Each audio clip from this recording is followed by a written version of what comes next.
வணக்கம் நண்பர்களே. காஞ்சிபுரம் காமாட்சி அம்மனை எல்லோருக்கும் தெரியும். அந்த காமாட்சி அம்மன் கோவிலுக்கு பணக்காரர் ஒருத்தர் வாரம் ஆனா விடுமுறை நாளான ஞாயிற்றுக்கிழமை கோவிலுக்கு போய் தரிசனம் செஞ்சுட்டு வர்றது உண்டு. அவர் கோவிலுக்கு சும்மா ஒன்றும் போறது கிடையாது. தன்னுடைய கடையில இந்த சேலைகள், அதுக்கப்புறம் துணிமணிகள், இது எல்லாத்தையுமே பாத்தீங்கன்னா வட இந்தியாவிலிருந்து டிரான்ஸ்லேட் பண்ணி அங்கிருந்து இறக்குமதி செஞ்சு பாதி விலைக்கு வாங்கி இவர் அதை டபுளா விற்கிறாரு. அந்த டபுளா விற்கும் போது நம்ம வாங்குறது ஒரு ரேட்டு, விற்கும் போது பல மடங்கு நமக்கு லாபம் தர்ற மாதிரி விற்கிறோமே, இது ஒரு பாவ செயல் மாதிரி நமக்கு தெரியுது. ஆனா என்ன பண்றது, நம்ம புள்ள பொண்டாட்டி சந்தோஷமா இருக்கணும், நம்ம வசதியா இருக்கணும் அப்படின்றதுக்காக தானே நம்ம செய்யறோம். வேற வழி இல்ல, என்னை மன்னிச்சிரம்மா அப்படின்னு சொல்லிட்டு அந்த காமாட்சி அம்மனை போய் பார்த்து நேர்லயே தரிசனம் செஞ்சுட்டு ஞாயிற்றுக்கிழமை ஆனா தன்னுடைய பாவத்தை போக்கிக்கிறதுக்காக அந்த கோவிலுக்கு போவாரு.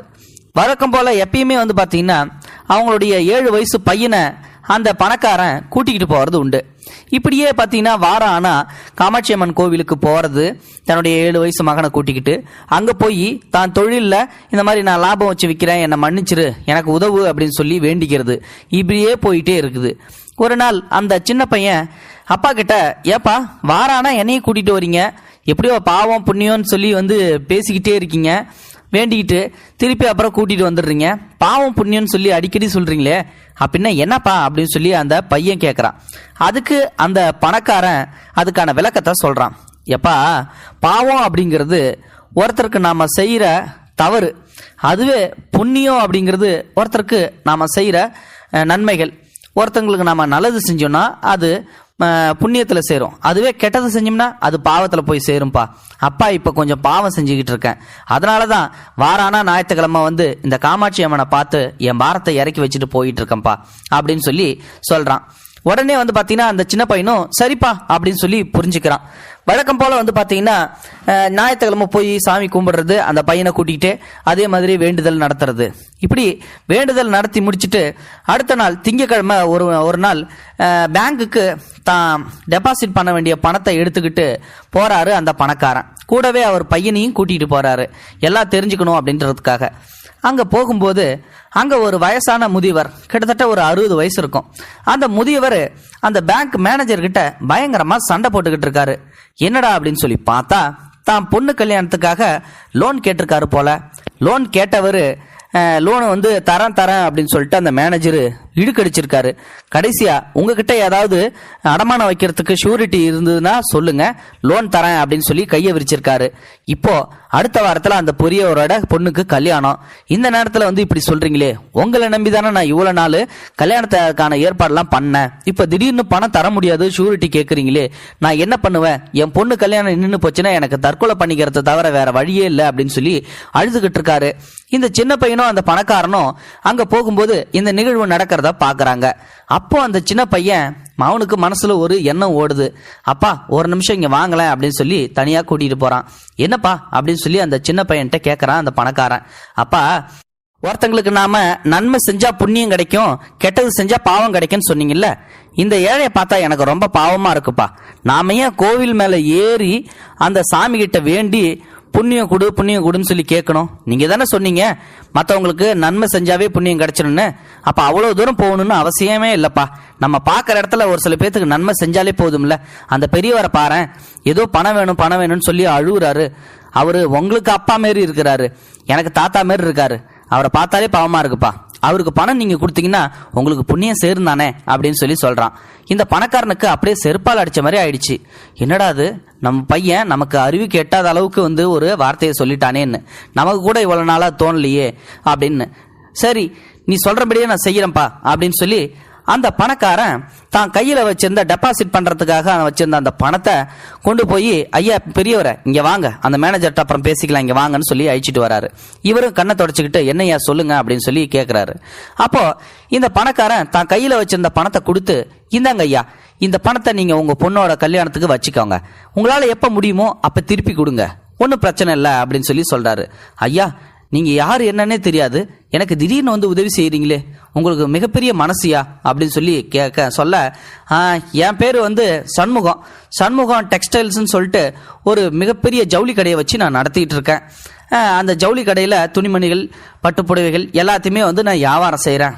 அதில் வந்த லாபத்தில் தான் இந்த பணத்தை பேங்க்கில் டெபாசிட் பண்ணுறதுக்காக வந்தவனா உங்களை பார்த்த உடனே எனக்கு மனசு இறங்கி போச்சு. சொல்லப்போனால் நான் உண்மையே சொல்லிடுறேன், நான் வேற விஷயத்துக்காக இங்கே வந்தேன் டெபாசிட் பண்ணணும்னு சொல்லிட்டு. என் மகன் தான் உங்களை பார்த்து எனக்கு எல்லா விஷயத்தையும் புரிய வச்சான். அவன் கொடுத்த அந்த பணம் தான் அப்படின்னு சொல்ல அந்த பையனை தூக்கி அந்த தாத்தா முத்தம் கொடுத்துட்டு, ஐயா எனக்கு உங்ககிட்ட இருந்து ஃப்ரீயாக வாங்கிட்டு போகிறதுக்கு பதட்டமாக இருக்குது ஐயா, நான் உங்ககிட்ட ஏதாவது கொஞ்சம் பொருளை கொடுத்துட்டு அதை நான் வாங்கிக்கிட்டு போகிறேன், அதுக்கப்புறம் அந்த பொருளை நான் வாங்கிக்கிறேன், நான் ஒரு நெசவாளையா, என்கிட்ட சில பட்டு புடவைகள்லாம் இருக்குது, வேணா அதை அடமானமாக வச்சுக்கோங்க, இல்லாட்டி உங்கள் கடையில் சேல்ஸ் பண்ணிக்கோங்கய்யா, எவ்வளோ போகுதோ ஒன்றும் பிரச்சனை இல்லை அப்படின்னு சொல்லிட்டு பெரியவர் தான் வீட்டுக்கு அந்த பணக்காரனை கூட்டிட்டு போறாரு. அங்க போய் தாங்கிட்ட இருந்த ஒரு 20 பட்டு புடவையை கொடுக்குறாரு. இதை வச்சுக்கோங்கய்யா, இதை வச்சுக்கிட்டு நீங்க உங்க கடையில சேல்ஸ் பண்ணுங்க அப்படின்னு சொல்லிட்டு கொடுக்குறாரு. அதை வாங்கிட்டு போய் கடையில வச்ச அடுத்த நாளே பாத்தீங்கன்னா ஒரு பணக்காரன் அந்த பட்டு புடவையை பார்த்து எனக்கு இந்த பட்டு புடவைய வேணும் அப்படின்னு சொல்ல அந்த பட்டு புடவையோட தரத்தை செக் பண்ணி பார்க்குறாங்க. அது ஒரிஜினல் காஞ்சி பட்டா இருக்குது. இப்போ எல்லாருமே மிரட்டல் ஆயிடுறாங்க. இவ்வளோ பெரிய காஞ்சி பட்டு உங்ககிட்ட இருக்குன்னு நான் எதிர்பார்க்கவே இல்லையே, இந்த பட்டு புடவை எவ்வளோ விலையா இருந்தாலும் பரவாயில்ல, நான் வாங்கியே தீருவேன் அப்படின்னு சொல்ல இப்போ அந்த பணக்காரனுக்கு ஒரே ஷாக்கிங்கு. இவ்வளோ பெரிய பட்டு புடவை வச்சுக்கிட்டு தான் அந்த முதியவர் தெரியாதனமா போய் பேங்க்ல லோன் கேட்டுட்டு இருக்காரா, அட பாவத்தை அப்படின்னு சொல்லி அந்த பட்டு புடவையோட தரத்தை செக் பண்றாரு. கிட்டத்தட்ட ஒரு பட்டு புடவை 50,000 ரூபா போக மாட்டுக்கு. இப்போதான் அவருக்கு தெரிய வருது, தான் பொண்ணு கல்யாணத்துக்காக 5 லட்சம் ரூபாயை கேட்டுக்கிட்டு இருந்த அந்த முதியவர் இந்த 20 புடவையை சேர்த்தாலே போதுமாச்சுக்கே, அவருக்கு தேவையான அமௌண்ட் கிடைச்சிருக்குமே. இது தெரியாம அந்த முதியவர் பாவம் அந்த லோன்காரர்கிட்ட திட்டு வாங்கிட்டு இருக்காரு அப்படின்னு சொல்லிட்டு அடுத்த செகண்டே ஒரு புடவை பாத்தீங்கன்னா கிட்டத்தட்ட 75,000க்கு விற்கிறாரு. அந்த புடவையோட மதிப்பு என்னமோ 50,000 தான், இவருக்கு அதுல 25,000 லாபம் கிடைக்குது. இப்போ அந்த 20 பட்டு புடவையுமே பாத்தீங்கன்னா சேல்ஸ் பண்ணிடுறாரு அந்த பணக்காரன். அப்போ அந்த 20 புடவையில இருந்து கிடைக்கிற லாபத்தை கொண்டு போய் அந்த முதியவர்கிட்ட கொடுக்குறாரு. ஐயா நீங்க ஏற்கனவே என்கிட்ட 5 லட்சம் ரூபா வாங்கியிருக்கீங்க, இந்தாங்க உங்களுக்கு சேர வேண்டிய லாபம் அப்படின்னு சொல்லி கொடுக்குறாரு. என்னையா என்கிட்ட வாங்கிட்டு போன பட்டு புடவைக்கு இவ்வளோ மதிப்பா அப்படின்னு சொல்லி கேட்க, ஆமாய்யா உங்களுக்கு கைத்திறமை எவ்வளவோ இருக்குது, நீங்க நெசவாளான்றதை நிரூபிச்சிட்டீங்க, உங்களுடைய புடவைக்கான மதிப்பு உங்களுக்கு தெரியல அப்படின்னு சொல்லி அந்த பணக்காரன் அந்த பணத்தை கொடுக்குறாரு. அந்த பணக்காரன் அந்த பணத்தை கொடுத்த உடனே இந்த முதியவர் ரொம்ப நன்றியா அப்படின்னு சொல்லிட்டு கை கூப்பி அவர்கிட்ட வணங்கி வாங்கிக்கிறாரு. அதெல்லாம் ஒன்றும் தேவையில்லையா, உங்க திறமைக்கு கிடைச்ச பரிசு இது அப்படின்னு சொல்லி அந்த புடவையை கொடுக்குறாரு. அன்னையிலிருந்து அந்த முதியவர்கிட்ட ஒரு டீல் வைக்கிறாரு. ஐயா நீங்க எனக்கு தேவையான பட்டு புடவைகள் எல்லாத்தையும் நெஞ்சு கொடுக்குறீங்க, இதே மாதிரியே செய்யறீங்க, உங்களுக்கு தேர வேண்டிய அமௌண்ட்டை நான் கொடுத்துட்றேன், நீங்க இனிமேல்ட்டு என் கடையில் ஒரு partner, one R the partner மாதிரி இந்த புடவைக்கான மதிப்பை நீங்க லாபம் கிடைக்கிற லாபத்தில் ஆளுக்கு பாதியா பிரிச்சுக்கலாம் அப்படின்னு சொல்லிட்டு சொல்றாங்க. அன்னையிலிருந்து அந்த கடையோட முதலாளி இந்த ஏழையோட பார்ட்னரா ஆயிட்டாரு. எப்படி கடவுள் முடிச்சு போடுறான் பாத்தீங்களா, எல்லாம் அந்த காமாட்சியோடைய செயல் அப்படின்னு சொல்லிட்டு அந்த பணக்காரன் மனசுக்குள்ள நினைக்கிறான். அதை விடவும் இந்த செயல் யாரால நிறைவேறிச்சு அப்படின்னா அந்த ஒரு சின்ன 7 வயசு பையனால தான். அந்த பையன் கொடுத்த அந்த ஐடியாவால தான் இன்னைக்கு இவருக்கு ஒரு வியாபாரமும் கிடைச்சிருக்கு, அந்த முதியவருக்கு ஒரு நல்ல வாழ்க்கையும் கிடைச்சிருக்கு. இந்த வீடியோ பத்தி நீங்க என்ன நினைக்கிறீங்க அப்படின்றத மறக்காம கமெண்ட் பாக்ஸ்ல சொல்லுங்க. முடிஞ்ச இந்த வீடியோவை மற்றவங்களுக்கு ஷேர் பண்ணுங்க. தேங்க்யூ ஃபார் வாட்சிங். இது போன்ற செய்திகளை உடனுக்குடன் நீங்கள் தெரிந்து கொள்ள மறக்காமல் எங்களுடைய சேனலை சப்ஸ்கிரைப் செய்யவும், கூடவே பக்கத்தில் வரும் பெல் ஐக்கானையும் கிளிக் செய்யவும்.